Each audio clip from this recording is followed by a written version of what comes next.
Það er Gísli, fyrsta sinn í landsliðshóp, svona hvernig er tilfinningin? Bara geðveik sko.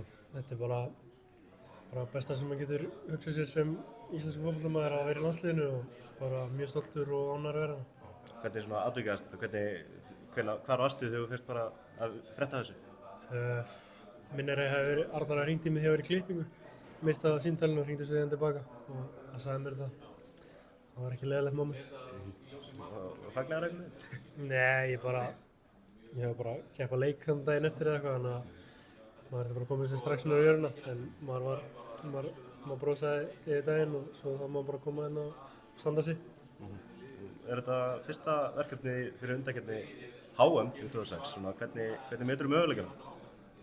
Já, bara ætla að taka eina æfingu með þeim og þetta er bara geggjaður hópur og mjög mikið quality í þessu liði og ég veit að þessi hópur ætla sér að fara bara allavega á HM og ég bara hef engar áhyggjur að við munum ekki gera það. Og ef liðið ætla sér á HM þá er væntanlega þá skildu sigur móti Azerbaijan á föstudaginn eða eitthvað?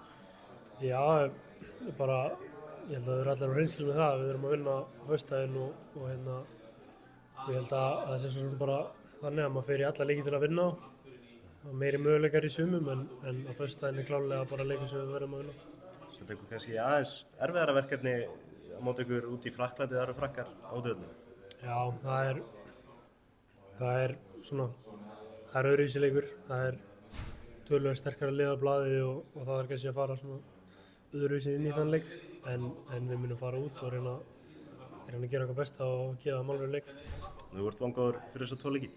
Já, ég er bara persónulega mjög spenntur að fá að vera partur af þessu og upplifa þetta í fyrsta sinn og svo bara er ég viss að liðið sé mjög vel stemt í þetta og taki góð úrslit á föstudaginn og fara svo út til Frakklands og reyna að gera sitt allir besta. Nú leikmaður Lech Poznan, hvernig er lífið í Pólandi? Það er æðislegt sko. Ég er mjög sáttur í Pólandi og bara Pólland sem land kom mér mikið á óvart. Bara frábært að búa þarna og svo náttúrulega bara búið að ganga vel í liðinu og það er bara mjög sáttur.